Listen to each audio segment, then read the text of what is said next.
Omwoleso bannayuganda abawangalira e Canada gwe bategese genda kutambulira ku mulamwa gw'okwongera amaanyi mu byobulimi n'okukulaakulanya ebyobusuubuzi bw'amayumba n'ettaka.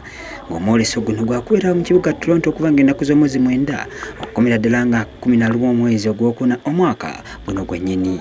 Omwoleso guno bannayuganda abalina ebitone eby'enjawulo baweereddwa omukisa okwolesezaamu ebintu byabwe kibayambe okwongera okusitukira awamu n'okwongerwako amagezi ag'ekikugu kutyo bwe bayinza okwongera waggulu enteekateeka zaabwe. Wamu ku baweereddwa omukisa okwolesa mu mwoleso guno muli Joseph Kasumba ng'ono munnayuganda eyavaayo n'ayiya akasigo akayambako okugoba ensiri oba kayite mosquito repellent nga kano kakoze kyamaanyi nnyo mu kuwonya abantu obutalwala musujja gwa nsiri naddala eri abo abakeesiiga. Naggulayo ekibiina kya Ropa Free okusobola okulwanyisa omusujja gw'ensiri nga njita mu mosquito repellent oil akaloosa ke nakola mu bikola by'ebimera mu mubisi gw'ebimera era kakoze omulimu kw'amaanyi nnyo okusobola okutangira ensiri. Kakakasibwa bulungi nnyo aba National Drug Authority na recently aba National Control Malaria Program bakatongoza ng'akantu akamu akayambye nnyo okutangira omusujja gw'ensiri.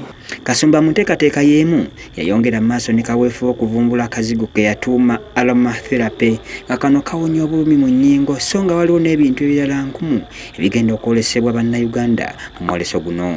Twafuna platform okusobola okuteekawo ekintu ekitangira bannayuganda okufa. Mosquito repellent eno eyambye kinene nnyo tuluzinga abantu 10,000 okumala omwaka mulamba. Kasumba agamba nti guno mukisa gw'amaanyi eri bannayuganda kubanga kigenda kwongera kugaziya akatale kaabwe mawanga ag'ebweru. Nsaba Ropa Free okutuyita ku bikujjuko ebya exhibition ezigenda okubeera wano mu Toronto mu April nga 9 okutuuka nga 11. Theme ya exhibition eno ejja kubanga yaba boosting agriculture and real estate from Uganda and across the globe.